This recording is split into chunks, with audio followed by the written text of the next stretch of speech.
പിതാവിൻ്റെയും പുത്രൻ്റെയും പരിശുദ്ധാത്മാവിൻ്റെയും നാമത്തിൽ ആമേൻ.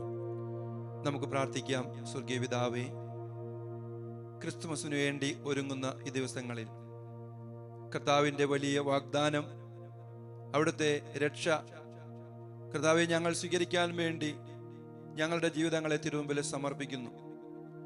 ഈശോയുടെ തിരുപ്പിറവി ലോകത്തിന് മുഴുവൻ പ്രത്യാശിക്കുന്നതുപോലെ, സന്തോഷം പകർന്നതുപോലെ അവിടുത്തെ ഹൃദയത്തിലേക്ക് സ്വീകരിക്കുന്ന ഞങ്ങളും ഈ പ്രത്യാശയും സന്തോഷവും ലോകത്തിലെല്ലായിടത്തും ഞങ്ങളായിരിക്കുന്നിടത്തിലും പകർന്നു കൊടുക്കുവാൻ വേണ്ട കൃപാവരം ഞങ്ങൾക്ക് ഓരോരുത്തർക്കും നൽകണമേ. ആമേൻ. ഈശോയിലെ സ്നേഹമുള്ളവരെ, ഇന്നലെ നമ്മൾ അബ്രാഹത്തിന്റെ വിളിയെക്കുറിച്ച് നമ്മൾ കണ്ടു.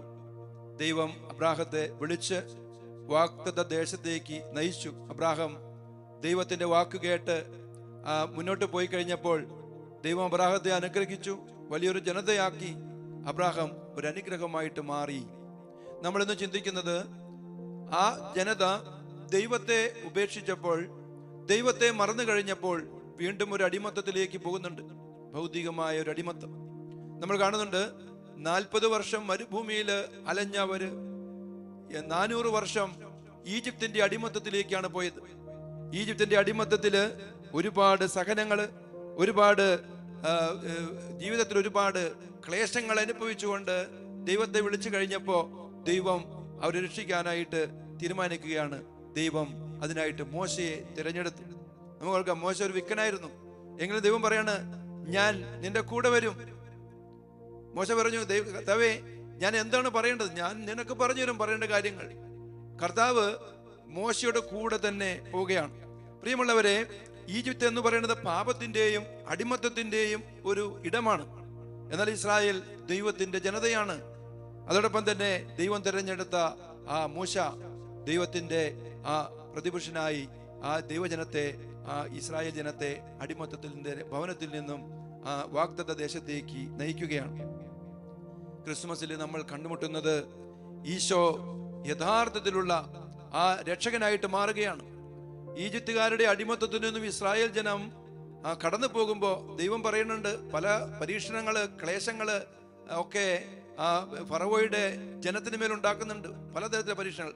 അവസാനം കടിഞ്ഞൂൽ പുത്രന്മാരെ വധിക്കാനായിട്ട് തീരുമാനിച്ച് ഹൃദയം കഠിനമാക്കിയ ഫറവോയിൽ നിന്നും ദൈവം തന്റെ ജനത്തെ മോചിപ്പിക്കുകയാണ്. ദൈവം പറയാണ്, നിങ്ങള് ഒരാടിനെ ബലി കഴിക്കണം, അതിന്റെ രക്തമെടുത്ത് കട്ടിലപ്പടിയിലും മേൽപ്പടിയിലും നിങ്ങൾ തെളിക്കുക. സംഹാരദൂതൻ ഈജിപ്തിലൂടെ കടന്നു പോകും. എന്നാൽ ദൈവത്തിന്റെ വാക്ക് കേട്ട് ഒരുങ്ങിയിരിക്കുന്ന ജനം ആ കട്ടിലപ്പടിയിൽ രക്തം കാണുമ്പോൾ ആ ഭവനത്തെ ദൈവം പ്രത്യേകമായിട്ട് മഹാമാരിയിൽ നിന്ന് കാത്തു സംരക്ഷിക്കും. അങ്ങനെ ദൈവം ആ ഈജിപ്തുകാരുടെ കടിഞ്ഞൂൽ പുത്രന്മാരെ എല്ലാം വധിക്കുകയും ഇസ്രായേൽ മക്കളെ രക്ഷിക്കുകയും ചെയ്തുകൊണ്ട് അവരെ ആ അടിമത്തത്തിന്റെ നാട്ടിൽ നിന്നും മോചിപ്പിക്കുകയാണ്. ഇതാ ക്രിസ്മസ് നമ്മളെ തന്റെ രക്തം നൽകിക്കൊണ്ട് രക്ഷിക്കാൻ വേണ്ടി പാപത്തിന്റെ അടിമത്തത്തിൽ നിന്നും ആ ഒരു പിടിയിൽ നിന്നും ഒക്കെ രക്ഷിച്ചുകൊണ്ട് ഈശോയെ നൽകിക്കൊണ്ട് ദൈവമായ കർത്താവ് രക്ഷ നൽകുകയാണ്. പ്രിയമുള്ളവരെ, ദൈവത്തോട് ചേർന്ന് നിൽക്കുമ്പോൾ, അവിടുത്തെ വാക്ക് കേൾക്കുമ്പോൾ രക്ഷ നമ്മുടെ ജീവിതത്തിൽ നമുക്ക് അനുഗ്രഹമായിട്ട്, കൃപയായിട്ട് മാറുന്നു. പഴയ നിയമത്തിന്റെ ആ ഒരു വാഗ്ദാനം പുതിയ നിയമത്തില് ക്രിസ്മസില് പൂർത്തിയാവുകയാണ്. ഈ ദിവസങ്ങളൊക്കെ നമുക്ക് ഒരുക്കത്തിന്റെ സമയമാണ്. നമ്മൾ കാണുന്നുണ്ട്, അബ്രാഹാം ദൈവത്തിന്റെ വാഗ്ദാനം സ്വീകരിച്ച് അവിടുത്തെ വാക്ക് കേട്ടപ്പോൾ അദ്ദേഹത്തിന് അത് കൃപയായിട്ട് മാറി, അനുഗ്രഹമായിട്ട് മാറി.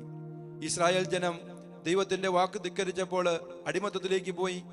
എന്നാൽ ദൈവത്തെ വിളിച്ച് അപേക്ഷിച്ചു കഴിഞ്ഞപ്പോൾ ദൈവം മോശയെ നൽകിക്കൊണ്ട് ദൈവം ചെങ്കടൽ ഭാഗിച്ച് അവരെ ആ ഉണങ്ങിയ മണ്ണിലൂടെ നടത്തി വാഗ്ദത്ത ദേശത്തേക്ക് കൊണ്ടുപോയി. പ്രിയമുള്ളവരെ, നമ്മളും ഈ അടിമത്തത്തിന്റെ, ഈ പാപത്തിന്റെ അടിമത്തത്തിന് രക്ഷപ്പെടാൻ വേണ്ടി ദൈവത്തെ വിളിച്ചപേക്ഷിക്കുന്ന സമയമാണ് ഈ നോമ്പുകാലം, ഈ ക്രിസ്മസിന് ഒരുക്കമുള്ള സമയം. ഈ 5-ാം തീയതി പ്രത്യേകം നമുക്ക് പ്രാർത്ഥിക്കാം. കർത്താവേ, അടിമത്തത്തിലേക്ക് നയിക്കുന്ന എല്ലാറ്റിനെയും ഞങ്ങൾ നിന്ന് മാറ്റുവാൻ കൃപ നൽകണമേ. ഞങ്ങളുടെ ജീവിതത്തെ വിശുദ്ധീകരിക്കണമേ, വ്യക്തിബന്ധങ്ങളെ വിശുദ്ധീകരിക്കണമേ. അങ്ങയുടെ വചനം പാലിച്ചുകൊണ്ട് ജീവിക്കാൻ, വാഗ്ദത്ത ദേശത്തേക്ക് നോക്കുവാൻ, നിത്യമായ സ്വർഗത്തിലേക്ക് ഞങ്ങളെ കൂട്ടിക്കൊണ്ടുപോകുവാൻ യഥാർത്ഥത്തിൽ ദൈവപുത്രനായ ക്രിസ്തു ലോകത്തിലേക്ക് കടന്നു വരുന്ന ആ ക്രിസ്മസിന് വേണ്ടി ഒരുങ്ങുമ്പോൾ ഞങ്ങളുടെ ഹൃദയങ്ങളെ തിരുമുമ്പിൽ സമർപ്പിക്കുന്നു. ഞങ്ങളെ അടിമത്തത്തിലേക്ക് നയിക്കുന്ന എല്ലാ തിന്മകളെ ഉപേക്ഷിച്ച് ദൈവത്തോടും സഹോദരങ്ങളോടും ബന്ധത്തിൽ ആഴപ്പെടാനുള്ള കൃപാവരം ഞങ്ങൾക്ക് ഓരോരുത്തർക്കും നൽകണമേ. നമുക്ക് പ്രാർത്ഥിക്കാം. സ്വർഗീയ പിതാവേ, അങ്ങയുടെ പുത്രനെ നൽകിക്കൊണ്ട് ഞങ്ങളെ രക്ഷിക്കുവാൻ അങ്ങ് തീരുമാനമായല്ലോ. ആ പുത്രനെ സ്വീകരിക്കാൻ തക്ക രീതിയിൽ ഞങ്ങളുടെ ഹൃദയങ്ങളെ ഒരുക്കണമേ. ഞങ്ങളുടെ ഹൃദയത്തിൽ സുഹൃതങ്ങൾ കൊണ്ടും പ്രാർത്ഥന കൊണ്ടും ഒരു പുൽക്കൂട് തീർത്തുകൊണ്ട് ഈശോയെ സ്വീകരിക്കാനുള്ള കൃപാവരം, ആ രക്ഷയിലേക്ക് ഞങ്ങൾ കടന്നുപോകാൻ ഞങ്ങളെ ഓരോരുത്തരെയും പ്രാപ്തരാക്കണമേ, ഇപ്പോഴും എപ്പോഴും എന്നേക്കും. ആമേൻ.